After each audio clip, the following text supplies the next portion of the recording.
sleeping. 11 drummers drumming. 10 ladies dancing.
That's the problem. You don't have a choice. One thing I didn't do was. It don't matter. The fact that you gotta start the sentence was the only thing I didn't do. Does he not get that? The only thing I didn't do. That's the point. Yeah. Get out, man. Yeah, I mean, how are you? Because she never give me credit for what I didn't. Okay. What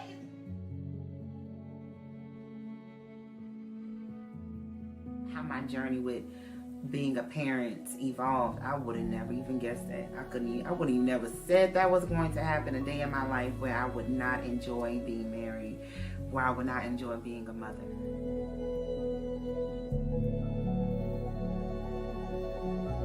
We're at my crib, just chilling. We're gonna let y'all see this flood at Christmas. You know, we tried real hard to do this just right, but no, they wouldn't let us. They just wouldn't let us. We wanted this to be perfect, but you know. Hey. Delphi. Delphi. Make a face at Delphi.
you are representing everybody that is you. I represent being able to find the light at the end of the tunnel.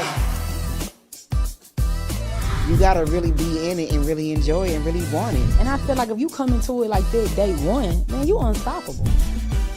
That shows people it's possible, my people, that it's possible. And that is so necessary in a world of misinformation. This is a legacy effort.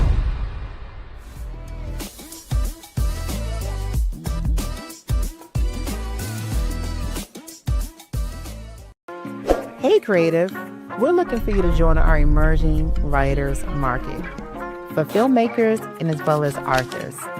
Gain exclusive access to media, influencers, readers and movie lovers, host live conversations and film screenings, and promote your books and projects with us today.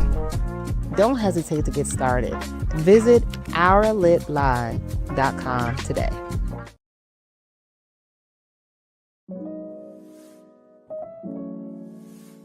It all starts with a spark.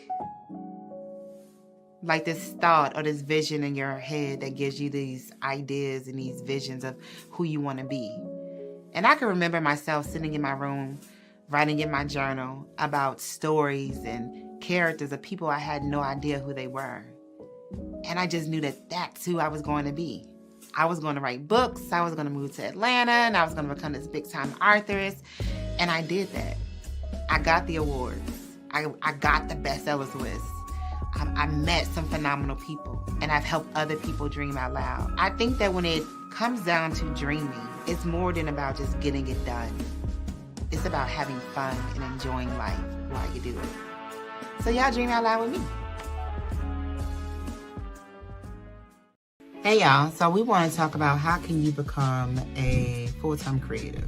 Now the journey, the struggle, the success, all of that, it is a very unique process and a very unique journey. Nobody's journey is going to be the same, and everybody's process to getting there is not going to be the same. Also, everybody's level of success would not be the same either. So let's talk about it. Before we really dive into getting real and like what it really takes to become a full-time creative, kind of share what type of creative you are. Like, I'm huge on manifestation. I'm also the person that kind of has like sticky notes all over her walls, because I believe in putting things that I want to exist out into the atmosphere, and I want you guys to pretty much implement and do the same thing. So I want you to actually, it don't matter if you watch this live or recorded, comment below and let us know what type of creator you are, what type of creative that you're becoming. Even if it's not actually real right now to this day, you want to talk about who you're becoming, and ultimately who you're going to be. So type that in a comment. Let me know what type of creative you are. I am Tamika Jamison. A lot of you may know me as Tamika Newhouse. I am a national best-selling author. I've written 17 novels, 5 nonfiction projects. I'm in the process of releasing my second documentary, as well as I'm a producer. I'm a visionary, I'm a creative, and I have been doing this full time since I was 23. So almost, 17 years. That's like the size of a whole human, an adult. Anyway, I have been a full-time creative since I was 23, meaning I have not gone to work for anybody else. I do not clock in. I control my own schedule. I'm able to travel when I want to as well. So we're going to talk about how you can also become a full-time creative, entrepreneur. You may already kind of be there in that space, but if you want to continue to stay in that space, sometimes you do have to have some refreshers courses to kind of steer you straight or keep you focused. So, number one, understanding your creative path. So you don't have to wait for permission. You have to really create your own opportunity. So I want you to think about exploring your passion. How can you really identify what you truly love and turn it into a craft? So I want you to read the processes. What's really interesting about being a creative, it could be a number of different things. Podcaster, you can be a visual artist, you can be a writer, you can be a filmmaker, you can be a producer, you can be you can do live experiences like I do. It's so many different things that you can travel and create content that way. But think about what it is you like to do. Do you like to eat? Are you a foodie? Do you like fashion? Do you like hair? Do you like beauty? Do you like movies? You want to kind of share about the movies that you like. Like it's a wide spread of an abundance of things that you can think about. But what's going to really make this fun and almost feel like that you're not working is really understanding what it is that you like. So really process it and write that down. What is my passion? What am I really passionate about? Because that's what you can really build a creative career behind. And also when it does come to activating that, you do not want to wait for someone to say, oh, this is a great idea. Let me give you the tools to do it. No, I honestly am self-made. I've never actually waited for someone to give me the green light. I self-published my first book when I was 21.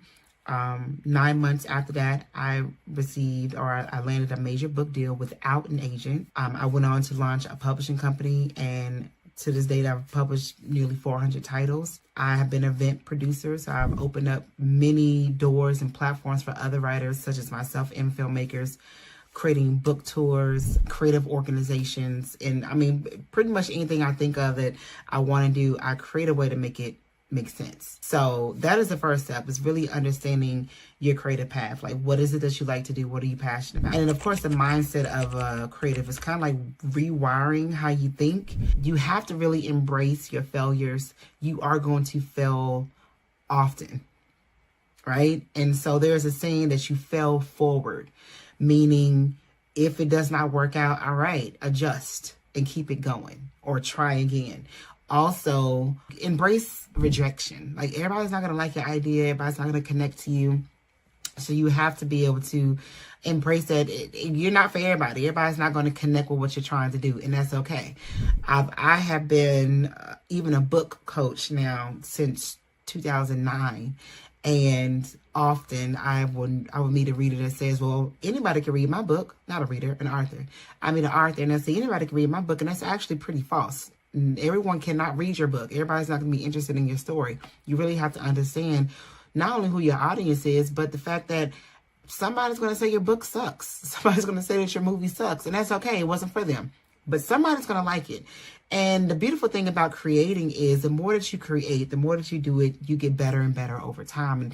And you really learn new ways to go about it, new ways to share, new ways to create. And it just gets better over time. So you just have to keep creating. You also have to get comfortable or embrace growth, right? Nothing comes easy that it's worth having. If that's the case, everybody will be living their life that they want to. Everybody will be having the materialistic things they've always desired. So that's just not the case. It's not what's going to happen. If you really, really want something, you have to work at it. You have to earn it. And then when you get it, you have to work to maintain it and sustain it and to keep it. This is a certain mindset that you have to have. So even when you get to certain levels or as you're climbing, you have to embrace failure. You have to embrace rejection, and you have to be willing and ready to grow. You got to be uncomfortable. You can't do things or try to pursue goals by making safe choices. That's just not going to cut it, y'all. You got to take some risks. You got to be willing to invest into that. Not only just monetary wise, but your time. You also have to be able to go to different events, go out of your city, go out of your neighborhood, go out of your comfort zone, y'all. You have to really connect with people and talk to people and network and shake hands. So you got to just shake yourself out of what you're used to and do something different. That's honestly how you're going to grow. And everyone is not going to say yes, but I just want you to know that every no gets you closer to a yes. So as long as you keep having those conversations and you keep embracing the fact that everybody's really not going to like my idea, everybody's not really going to embrace what I'm trying to do, and that's okay. You really can't think about what people are going to accept. And also, you can't create things hoping that people like it. You just create it because you like it. You know, you have to create it because you're connecting to it. That's the beautiful thing about art and creativity. It really is subjective, and it's going to connect to who it's supposed to connect to. So that is the first thing that you have to think about, is really identifying what your passion is, what it is that you want to create, and developing that mindset of, I'm going to fail, I'm going to get rejected, and I have to grow. So I want you to spend some time, and I want you to develop what I like to call like a personal passion map. And if you want to have like your own copy of this personal passion map, make sure you join my Patreon, which is patreon.com/tracesofmika. And you'll be able to download all sorts of stuff to kind of help you activate your journey as well. Subscribe to tracesofmika.com, and you'll be always given free literature, free downloads, and more conversations like this. So, are you guys ready to step into session 2? All right, let's get to going.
so I came up with the title Ebony of Hearts because ebony is almost like the word cookie. I came out with a book called Cookie back in 2011. In the 70s, cookie was like the nickname that a beautiful black woman had. And ebony is not only is a color, it can kind of represent a color, but it also can represent a black woman. And arts, of course, is creativity. And that's where the ebony of arts came from. It was important for me to kind of just explore this space of women that look like me, that dare to dream, that dare to say, I want to do this, so I'm going to do it. And I wanted to show them in a beautiful light. So this is why we do beautiful portraits, because what makes them ebonies is not just what they look like and not just because of their sex, but it really is because of the character. Being a part of Ebony of Arts means that someone saw me as the asset that I know I am, and someone sees my value because they see that what they're doing is impacting the world, that whatever I speak on this platform plants a seed in someone else who also watches this platform. It's all a part of me. For someone to recognize things in you and want you to be a part of the event. It's really great to be a part of a collaborative of amazing women. And a lot of these women I choose every year is because I see something in them that needs to be celebrated and amplified and recognized. And so with Ebony of Arts, it's just another notch on my belt of creating safe spaces for people to be celebrated and to build connections.